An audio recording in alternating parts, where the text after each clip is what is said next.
Okay guys, today we're going to show you how to balance a chemical equation. And what we mean by that is we are going to make every element have the same number of atoms on both sides of the equation. Now when I say both sides of the equation, I mean on either side of the arrow.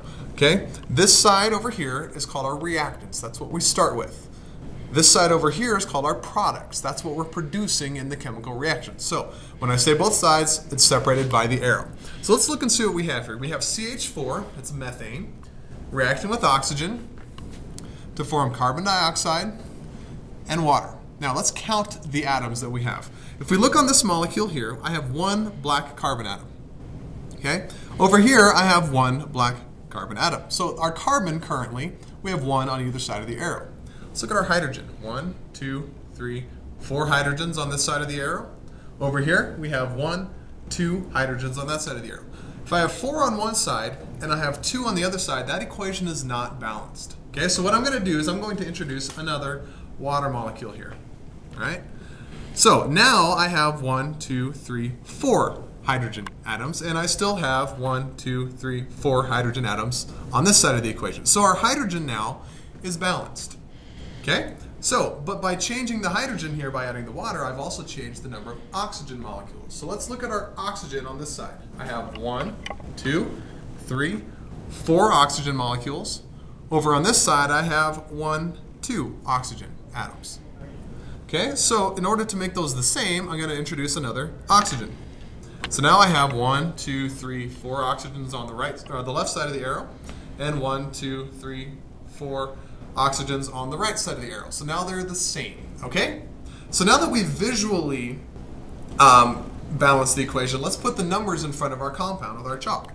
So I have one CH4 molecule here, okay? I have 2 oxygen molecules here. I have 1 carbon dioxide molecule here, and I have 2 water molecules here. So I put a 2 in front of the H2O, and I put a 2 in front of the oxygen. Mr. Sands, you have just a 1 though. You said there was a 1, but I don't see the 1. Okay, if there's nothing there, it's kind of a pretend 1. If you want to put a 1 there, that is perfectly acceptable. If you want to put a 1 here, that is perfectly acceptable. Usually though, if there's a 1, we just leave it blank. So blank means 1. Mr. Sims, what are you doing? I'm balancing. You're balancing. Yes. Oh, hey, we're talking about balancing chemical equations. Yep. You're not very good at that. You're moving around a lot. It's because I don't exercise. Well, I'm not sure I could do it well either, because balancing is like its own skill set. It is. So, okay, guys, all right. We're going to learn about how to balance chemical equations today, okay? So the goal is we want to have the same number of every atom or polyion on both sides of the equation, like you saw in the introductory video clip. So that's what we want to do. Okay. So, and we're going to learn how to do that. Okay, folks, it's accomplished by changing only the coefficient. Oh, there's a new word, not the formulas. Yeah, guys, the coefficient that's the big number that we wrote in front of the chemical compound. Okay. So we had 2 H2Os. Right. That's this number. Right. You never change the formula of the compound. Right. Ever. Once you write it down, it's there for good. You never change it. You only put coefficients in front of the numbers. For example, what he means by that is oftentimes you might see H2O and you say, well, I need 1 more oxygen, so I'm going to put another 2 right here. No! You cannot do that. Never. Why can't you do that? Because what that does is that changes. This is a different chemical. This is hydrogen peroxide. That is not water. And this is water. That's They're right. totally different compounds, so you can't do that. Can't change the compound. The only number you can change is the number in the front. It's called a coefficient. In math class, you probably understand that. If you have a 2x, the 2 is the coefficient in algebra, right? So it's the same concept. Okay. All right, so I think we should just let's do some examples. Hey, that's the one we just did. That was easy, right? So CH4. Let's just look at it more graphically. Here we have 1 carbon. Yep. 1 carbon. That's good. Yeah, that's good. I like that. Okay. And then I'm going to do my H's. I got 4 H's, and on this side I have 2 H's right here. Yeah. That's not good. Nope. So I'm going to change the coefficient. Put a 2 in front. I got this little line here to help us kind of know where to put the line. And that gives me a total of 4 hydrogens on this side. Yep, the 2 times the 2. And my carbons were good. Now let's do the oxygens. On this oxygen, on the right side, I have oxygens here. Now, I have only 3 oxygens on this side, Mr. Sanders. No. What do you mean? You have 4. How do you get 4? Because the 2 on the coefficient of water applies to the oxygen in Yeah. the water. Important to note, guys, O2, that's 2. But this 2 right here multiplies the water by 2. It's like a parentheses, if you will. Yeah, it's like distributing. It's a distributing, yeah. So there are actually 2 oxygens in 2 different water molecules. So hence you have 4 O's. And to fix that, you'll put a 2 here. Does that make sense? Yeah. Okay. Let's do another one. All right. Ca plus N2 makes Ca3N2. Okay. Okay. I got 1 Ca. That's good. Mm-hmm. But you got 3 on the right. Oh, well, I'll just put a 3 right here. Yeah. That works. Okay. And I got N2, and I've got N2. The end. That's good. You know one thing I like to do, guys, and just when you're first learning to balance equations, I think it's actually good to put the 1s in. Yep. Later on, maybe you can leave those out, but I think it's a wise thing to do that, just to kind of learn how to do that. So it's 3, 1, 1. Yeah. And actually on our test, probably when we have you balance equations, we'll probably have you put the 1s in. Yeah. Just to illustrate that. Okay. We've already done that one. We just did that one. Yeah. Is this a duplicate slide? Must have. Oh, here we go. Here's the third one. We'll just do this one down here. All right, so potassium chlorate is what this is. Yep. Okay, my K's. Okay, 1 there. 1 and 1. Hey, that's good. That is good. Cl, 1 and 1. Yay! We are rocking. Yes, sir. Oxygen, 3 and 2. Oh, okay. 3 and 2, guys. If you ever have 3 and 2, make them both 6. Yep, gotta make them always, 6. because 6 is the lowest common multiple of 3 and 2. So what do you mean by so I'm going to make this a 6 right here. No, you don't change that number. You only put coefficients. Yeah, I can only put something in the box up here. So to make that a 6, I have to make that a 2. Yeah. And to make this a 6, I have to make that a 3. But Mr. Sam's, that kind of screwed me up, though. Yeah, it messed up your K's and I had CLs. the K's and CLs were happy. Now they're like unhappy. Yeah, well, we can fix that with a. Now, how many K's and CLs do I have? There's 2 K's and 2 CLs there. So if I put a 2 here, it fixes it. Yeah, you're done. Yeah. You see, you just try to get them to balance out. Yep. All right, how about this? Na plus Br2. Na? 1 there. I'm happy. 1 and 1. 1 there. I got 2 BRs, and I got 1 BR. Not happy, so I got to put a 2 here. 2. So that makes 2 NaBr. Oh. That changed your NAs. By the way, when I did that, that locks the BR2 as a 1. Yeah. But it changes my NAs, and I have to go back and fix it by putting a 2 there. There you go. Yeah. Okay. All right. More examples. Oh, here's a little trickier one. Oh, that's fine. Okay, guys, when you see a polyatomic ion that appears on both sides of the equation, you can treat it as a group. Yeah, actually, here's what I like to think of it. Think of SO4 as a circle. Yep.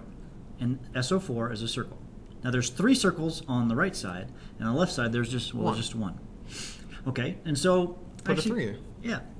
So what we're going to do is... All right, so what should we do first? Put a 3 in front of the H2SO4. Why? Because we have 3 circles on the right, we need 3 circles on the left. So if I can put a 3 here, that's like having 3 circles. Now that's going to give me, so that fixes this one. That makes this have to be a 1, right? Yeah.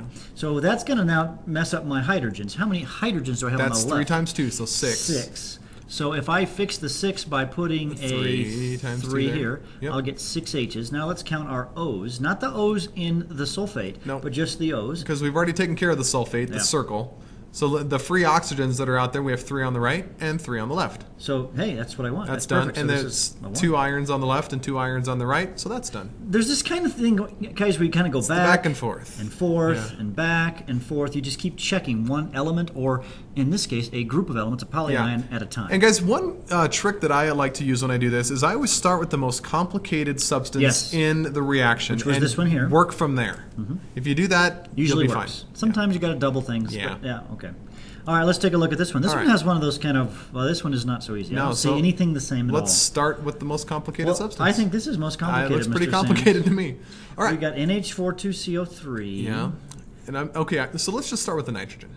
Yeah, I think we have to do element at a time. We can't do groups here. We can't do groups. So there's, now, guys, there's an NH4, but this 2 multiplies everything in here by 2. So how many N's are there? There's 2 nitrogens in there. And on this side, I just see N's in this guy right here. So that means I got to put a 2 here. Yep.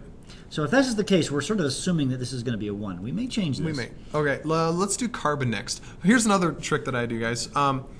Start with the non-hydrogen, non-oxygen elements. Balance those first, then balance hydrogen, and then balance oxygen. Sometimes you'll do oxygen and then hydrogen, but usually I like to do oxygen last. It kind of... Hydrogen and oxygen are your last things to balance. Yeah. Usually. Okay, so carbon. I've got 1 carbon and 1 carbon. Okay. Hey, I'm going to put that at 1. Okay. Let's go with the O's. Hydrogen. You do hydrogens? Okay. Hydrogens. How many hydrogens? I got, now here I have 6. And here I have 2. So that's a total of 8 on the right hand side. Yeah, so this is 8 total. And over on this one, I've got 4 times 8. 2. Hey, that's 8 there. Hey, that's done. We're good. Okay, Okay. hydrogen's good. Now let's check our Oxygen. O's. I got 3 O's on the left. Okay. 1, 2, 3 O's. Hey, we're done. So that makes this a 1. lock it in with the All you needed to do is put a 2 on that NH3. That was nice. That was pretty easy. It looked harder than it was. Yeah, it wasn't too bad. See, most of these guys, they're going to look harder than they really are. They're not so bad. How about this one? All right, let's start with the most complicated thing. I think that's aluminum oxide here. Yeah, 2 and 3 there. Okay, so All right. let's do the... Start with the aluminums because we do oxygen last, right? Okay, so we'll put a 2 here. Okay.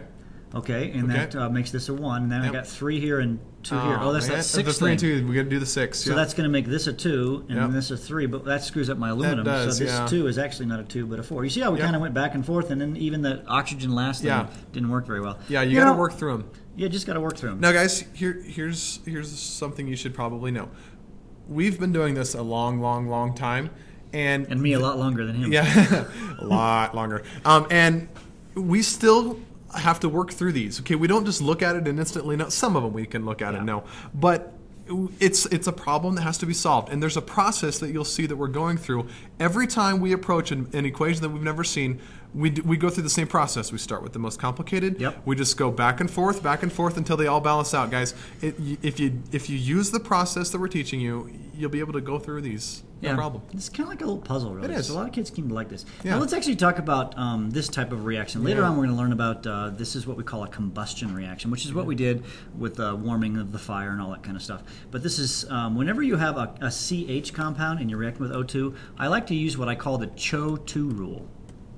That means you balance your carbons first, then your hydrogens, and then your oxygens. And then if it doesn't quite work out, you double everything. The 2 stands for double. Okay, the double.